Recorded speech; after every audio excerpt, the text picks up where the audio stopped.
HarperCollins presents Storm's Edge, Life, Death and Magic in the Islands of Orkney by Peter Marshall.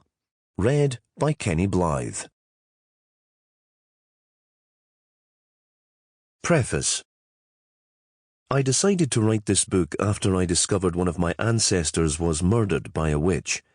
Her name was Marion Paulson, and she was the wife of James Fotheringham, who in the early 17th century was a farmer in the district of Burness, the northern limb of a thin, three-legged isle called Sanday, which amounts to something under 20 square miles, and lies just above the 59th parallel in a cluster of windswept islands off the northeast corner of Scotland. The witch was called Annie Taylor, also known as Runarawa, or Red Runa.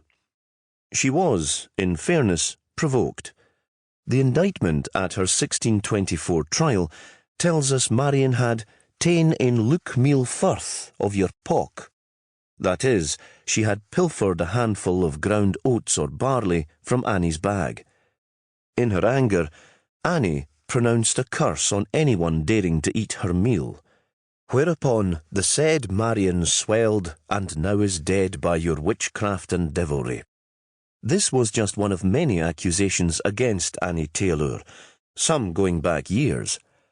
Later that summer, she was burned at the stake on a bare hillside outside the little port and market town of Kirkwall, the place I was born and grew up. I cannot demonstrate a direct family connection to Marion and James, but there seems almost certain to be one. Sanday is a small place and Fotheringham a distinctive local name. My maternal grandfather, Andrew Fotheringham, a teacher born in 1890, left the island in the 1920s. His own great-grandparents were certainly resident in Sanday in the latter part of the 18th century, and the last of my cousins there died in 2009. Prior to starting this book, I had never been particularly curious about my own family's history. Indeed, professional historians, sad to say, can sometimes be a little snooty about genealogical research and its alleged lack of concern with social and political contexts. Yet the tragically entwined fates of two early 17th century women conjured a moment of unexpected clarity. The dividing walls between our prosaic modern world and an enchanted pre-modern one can be surprisingly thin and brittle, and the cultural and emotional distances between historians and their subjects are only ever as wide as we want to think they are. At least 10 members of the assize, or jury, that convicted Annie Taylor in 1624 had the same surnames as people with whom I went to school. There are many things that connect us to our ancestors, but, after DNA, the most important is surely place. The physical environment changes constantly, but we can still walk the same routes, climb the same hills, enjoy the same vistas as people who lived hundreds of years before us. A sense of connection to lost lives in shared spaces is inescapable in the landscape chronicled by this book.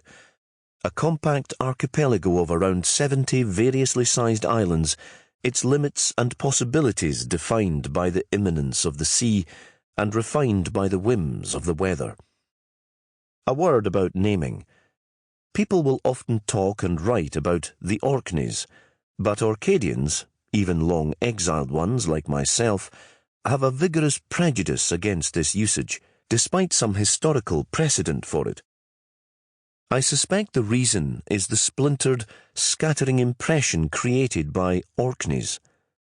Orkney, by contrast, conveys a better sense of the unity of a place that, for the entirety of the period covered by this book, was often referred to as the country of Orkney.